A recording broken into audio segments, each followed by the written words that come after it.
তো 4 তারিখ আমাদের অ্যাসেম্বলি শুরু হয়। মুখ্যমন্ত্রী 4 তারিখ দিল্লিতে যান। 5 তারিখ বিকেলবেলা 4টে নাগাদ উনি আসেন। সেদিন প্রায় 9টা সাড়ে 9টা অবধি আমাদের অ্যাসেম্বলি চলে। পরের দিন 11টার সময় অ্যাসেম্বলি হয়, অর্থাৎ কোনো এই 5 এবং 6 মধ্যে কোনো ধরনের ক্যাবিনেট মিটিং অনুষ্ঠিত হয়নি। মুখ্যমন্ত্রী শেষের দিনে 564 কোটি টাকার একটা প্যাকেজ বন্যা এবং ধসের কারণে উনি ঘোষণা করেছেন।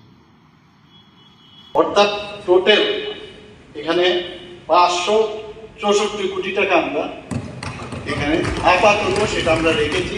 এই ঘোষণা আমি এই হাউসের মধ্যে আমি দিতে চাই, বিধানসভায় আমি দিতে চাই। সবাইকে অসংখ্য ধন্যবাদ, নমস্কার। অর্থাৎ পুরো কাউন্সিল অফ মিনিস্টার্সকে অ্যাভয়েড করে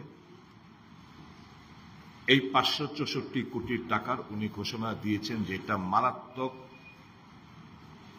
অনিয়ম এবং বেআইনি। আমাদের টাকা, বাজেটের টাকা কোন খাতে কি খরচ হবে না হবে সেটা আপনারা জানেন। অ্যাসেম্বলিতে সেগুলো পাশ করানো হয়। এখন টাকা যদি কোথাও ডাইভার্ট করতে হয় কোনো খাত থেকে, কোনো হেড অফ অ্যাকাউন্ট থেকে, অতি অবশ্যই কাউন্সিল অফ মিনিস্টার্সের মঞ্জুরি অত্যন্ত জরুরি হয়। সেই জায়গায় আমি মহাকরণে খোঁজ নিয়ে দেখেছি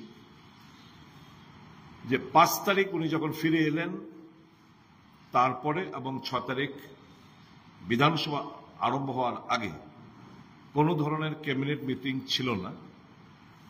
কাজেই কাউন্সিল অফ মিনিস্টার্সকে অ্যাভয়েড করে যখন আমি যেদিন উনি এলেন 5 তারিখ, যখন আমি বললাম যে আপনি গেছেন, আমরা ভেবেছিলাম বন্যা এবং ধসে ক্ষতিগ্রস্তদের সাহায্যের প্যাকেজ সেন্ট্রাল গভর্নমেন্ট থেকে ঘোষণা করা হবে, কিন্তু আমরা দেখলাম আশ্চর্যের সাথে আপনি যারা উগ্রবাদ থেকে স্বাভাবিক জীবনে যারা ফিরে আসার জন্য সংকল্প নিয়েছেন, তাদের জন্য 250 কোটি টাকার একটা প্যাকেজ আপনি ঘোষণা করলেন। এই কথাটা বলার তড়িঘড়ির পর উনি মুখ্য সচিবকে নিয়ে, কারণ উনি কাউন্সিল অফ মিনিস্টার্সদের অ্যাভয়েড করা কি কারণ আমি জানি না, কাউন্সিল অফ মিনিস্টার্সকে অ্যাভয়েড করে চিফ সেক্রেটারির অ্যাডভাইস অনুসারে উনি এই কাজটি করলেন।